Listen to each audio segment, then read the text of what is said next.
at the end of the session. Now let me introduce the next two speakers. They will be Dr. Nehad Bakry, Assistant Lecturer of Pediatrics at Ain Shams University, and Professor Marwa Deep, the Professor of Pediatrics at Ain Shams University. We'll start with our first speaker, Dr. Nehad Bakry, and she's going to talk to us about the incognito enemy. Please, Dr. Nehad.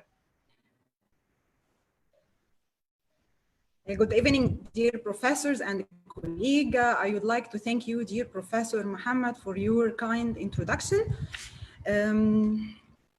Let's start our journey with this case presentation to discover this incognito enemy. Joseph is a 12 years old boy, non-consanguineous parents who was born and lives in Minya. Joseph was presented complaining of shortness of breath, sudden onset of progressive course of 1 week duration. The condition started before a fever of sudden onset and progressive course associated with sore throat, arthralgia, mainly shoulder and knee joint, and abdominal pain, which was colicky, more on right side, not associated with vomiting or diarrhea.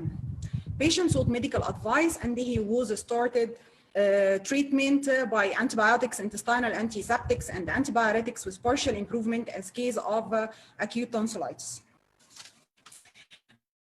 Suffer from fever with loss of appetite, abdominal pain. 4 days before referral, patient developed tachypnea that progressed to dyspnea. His history of present history was irrelevant except for oral antibiotics. He received vaccines according to EPI without remarkable complications with regional vaccines. Regarding his family history, there was no history of similar conditions or chronic illness. In the Mirdash Hospital, ER patient was conscious, alert, oriented, ill, dyspneic. On examination, generally patient was feverish, 39.5, tachycardic, tachypneic, with oxygen saturation 95.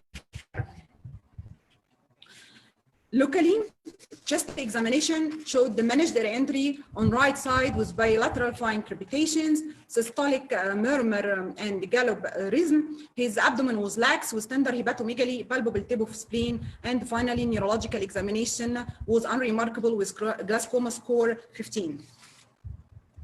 Initial investigations in ER showed elevated count with lymphopenia, normocytic normochromic anemia, CRB, and ESR.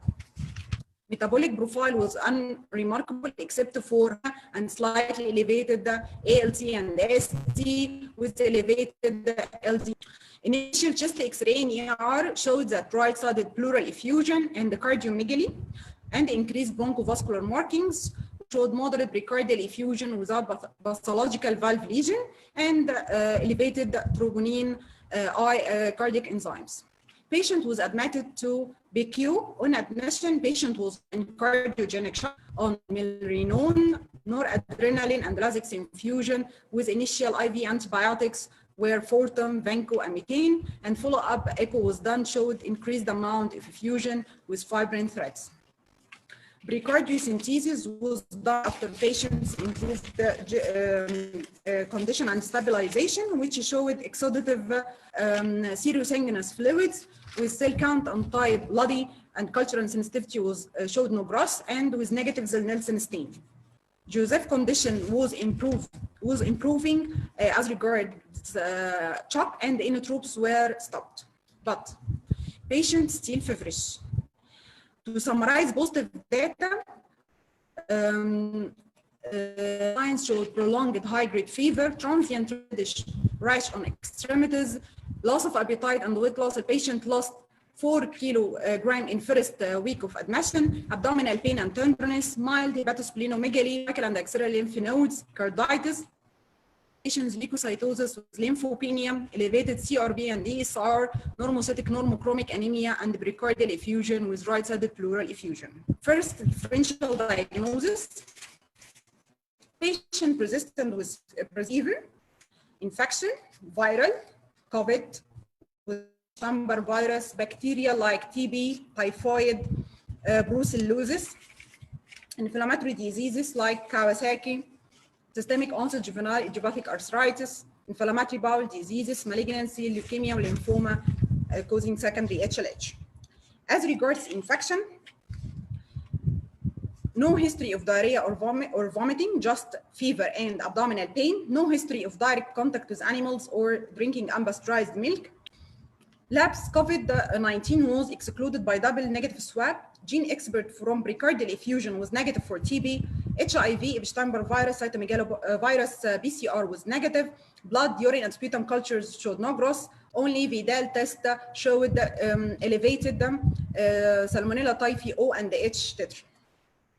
Malignancy also was excluded by flow cytometry from precardial effusion and the bone marrow examination, which showed no malignant infiltration. Here, patient started to be managed as a typhoid fever with a typical presentation. So antibiotics were shifted to IV ceftriaxone and ciprofloxacin, also citrine was added.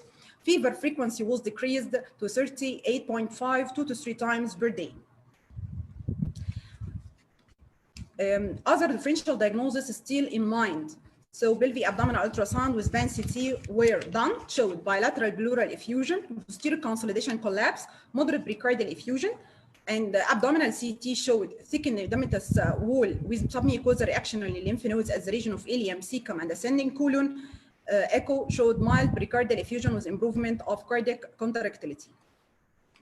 Other investigations like elevated serum ferritin, D-dimer, 25, we consumed fibrinogen, bone marrow showed leukoid reaction and mild increase in macrophage. Most of them show hemophagocytosis. To sum up, fever, splenomegaly, high ferritin, elevated CD25, wheel bone marrow examination, patient and developed secondary HLH. So other investigations was done like immunological markers, which showed no abnormality, and the other investigations like fecal calprotectin, which was 20 microgram per kilogram and also normal. Patients was still feverish. And in focusing on other lab investigation during admission,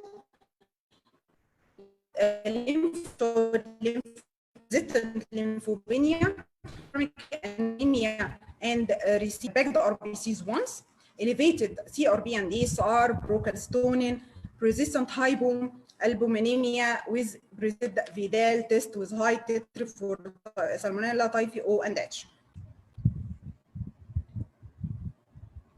Patient was still feverish as a treatment for resistant case of typhoid. At this point, we have to revise our differential diagnosis together with immunology and the gastroenterology team after excluding viral HIV, cytomegalovirus, inflammatory diseases like Kawasaki rheumatic fever with malignancy like leukemia and lymphoma, spotlight on typhoid, TB, systemic onset juvenile idiopathic arthritis, and inflammatory bowel disease. We narrowed the investigation differential diagnosis to false test,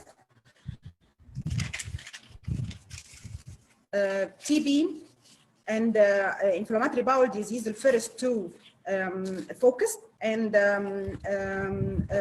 revise our diagnosis regarding TB. We do quantiferon and planning for gastroenterology, gastrointestinal endoscope.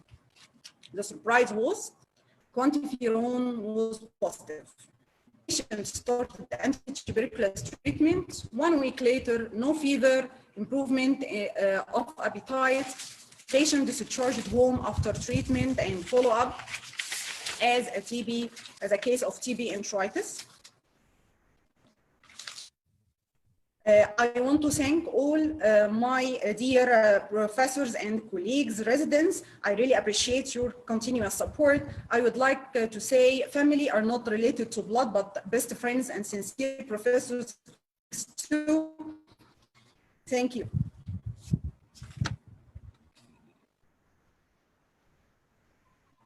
Thank you very much, Dr. Nehad. That was very nice and clear presentation. Before we proceed to our next speaker, may I ask all our participants to put their questions in the